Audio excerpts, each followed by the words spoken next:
High বন্ধুরা, তোমাদের সামনে চলে এলাম ছোট্ট একটি ব্লগ দিয়ে। এই যে দেখো, মাছটা আমাদের পুকুরে ধরা হয়েছে। চান করার সময় মাছটা ধরা হয়েছে। রাতে লোক খাবে, বাড়িতে কাজ হচ্ছে তো। আর এই যে কাঁদিটা দেখো, তোমাদেরকে দেখাচ্ছি। এই যে মাছটা রেখে দিলাম, কাটা হবে, রাতে খাওয়া হবে। ওই কাঁদিটা দেখালাম। এই যে পুকুরটা, এই পুকুরের পাড়ে দেখো একটা কাঁদি ছিল। এইখানটায় হালকা ঝড় হয়েছিল কালকে। ওই দেখো গাছটা দেখাচ্ছে, ওই যে কলা গাছটা দেখা যাচ্ছে, ওইটা হালকা ঝড়ে গাছটা পড়ে গেছে, তাই কাঁদিটা কেটে আনলাম।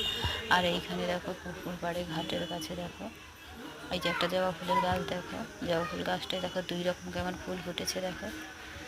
কাদের কাদের এরকম 2 রকম ফুল ফুটে জানাবে। আর এইখানে দেখো আমার মেয়ে কেমন আম গাছে দেখো উঠে বসে আছে, আম পাড়তে উঠেছে। আম গাছটা বেশি বড় নয়, ছোট। আমের ভারে ঝুলে গেছে। আর এইটা আমাদের বাড়ি তৈরি হচ্ছে, ছাদের উপরে ঘর হচ্ছে।